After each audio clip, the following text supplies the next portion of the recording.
Welcome back. Our next guest is truly helping families in need. Anthony is the founder and executive director of Foster Families Assistance Network. Yes, sometimes foster families get little to no warning that a child needs to come into their care, and they need supplies to take care of that child, of course, and that's where this network really comes into play. Welcome in. Thank you.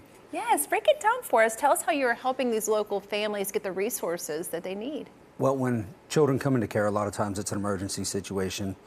Seems like it's always overnight or something like that. So part of the problem is you're not going to get immediate assistance from the state. And sometimes foster families already have children or what have you. So there's a gap there where supplies aren't readily available. They don't have car seats, maybe. They don't have strollers, beds, whatever the case may be. A lot of times it's clothing. So we end up just trying to fill that gap with our resource center where they can come and get whatever they need or reach out to us on social media, and then I fill it from there. Yeah, I've actually heard stories of a lot of children arriving with garbage bags to those homes. It's absolutely heartbreaking. But you were a foster parent, and then you ended up adopting your own children. We fostered and adopted. Yeah. Out of that, that's really where we struggled. We had a really good situation, but the place we struggled the most was getting items and things to, stabilize the environment. You don't know what you're getting. You don't know what size. You don't know what gender. You don't know how old. The whole 9 yards. You don't know what's coming, what's good, what's bad, what doesn't fit. We've pretty much seen every situation out of that.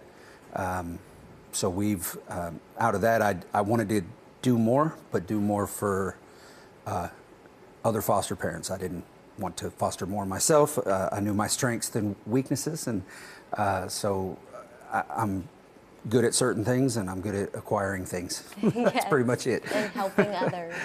Yeah. And it's Foster Care Awareness Month, so how can the community get involved in helping your mission? Our biggest ask is always just to follow our social media pages. We post regularly, pretty much daily. We post our needs on there, we post situations on there, we post links for how people can, outside of us, get involved with other organizations. So we always ask that people follow our page. That's the biggest thing.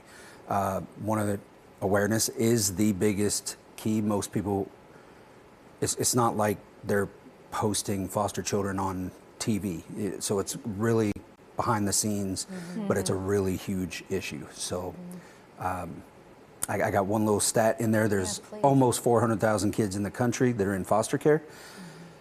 But in kinship care, which is kind of like with a family member or a friend or a teacher or whatever, there's 2.5 million. So 3% of the entire child population is not in the home that they were supposed to be in. And I don't think most people are aware that the kinship side is such a huge issue. There's not as much support there, there's not as much oversight there, there's not as much resources available. So we help those families as well. And then even after adoption, sometimes people think, oh, well, they're adopted, time to move on. But for that child or that family, that's still a lot of obstacles. I mean, we adopted 10 years ago, and it's a daily challenge. It's just different. And so we have a strong support network. We try to make sure we can provide that for other people. You totally do that because you host these events and you bring together these families who are in similar situations, and they almost bond, and you create this community of children and parents, and it's so beautiful. I actually volunteered at this camp that you held. Talk about your upcoming events and how others can get involved. So that first year you came, we only had 19 kids that year. We were just trying to get our feet wet and see if it even worked. But our fan camp is basically a 4-day event where we just build Legos.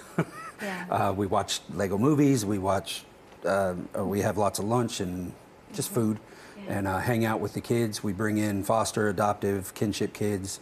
If there's bio children in the home with them, they can come too. And basically it's hard for kiddos to make friends that are in foster care.